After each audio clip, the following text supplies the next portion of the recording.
রাজপথের দুপাশ দিয়ে বয়ে চলা সরু রাস্তাগুলো, নামটা তার ফুটপাত। নামে সেটা রাস্তা হলেও সেখানে জীবনও চলে দিন রাত। সেখানেও ওঠে সূর্য তারা, সেখানেও হয় সকাল। দুপুরের তপ্ত আঁচের পরে আসতে ভুলে না বিকাল। তবুও অধরা থাকে ল্যাম্পপোস্টের ভ্যাপার লাইটের আলো। জীবনটা তাদের বড্ড রকম কালো। সভ্যতার গা ঘেঁষে থাকা মানুষগুলো সভ্য হতে পারেনি এই দেশের। তাতে লজ্জা কিসের, কিসের এত কষ্ট? আমরা হলাম বিশিষ্ট, ওরা তো অবশিষ্ট।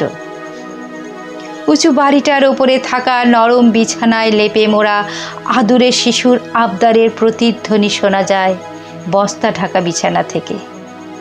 মা, উঠেও না আমায়, ঘুমাবো আমি একটু আরও। অবুঝ শিশু মন বোঝে না ফুটপাতের মানে, শুধু জানে পৃথিবীটা তারও।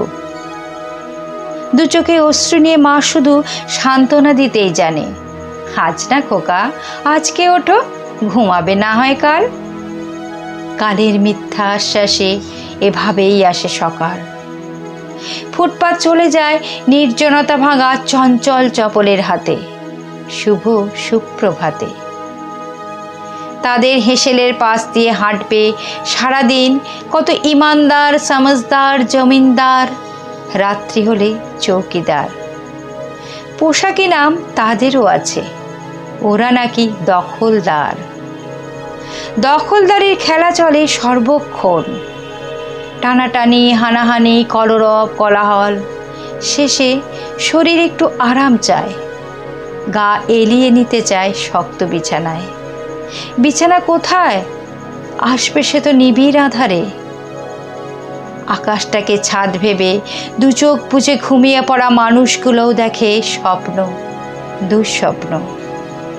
কখন বুঝি চলে আসে আদো ঘুমো ছুটন্ত গাড়ির চাকাগুলো, পিষিয়ে দেওয়া দলা পাকানো দেহের রক্ত মাখা চোখে উড়ে পড়া চুলগুলো সরিয়ে দিতেও আসবে না কোনো হাত। সবাই জানে ওরা সভ্য না, ওটা ফুটপাত।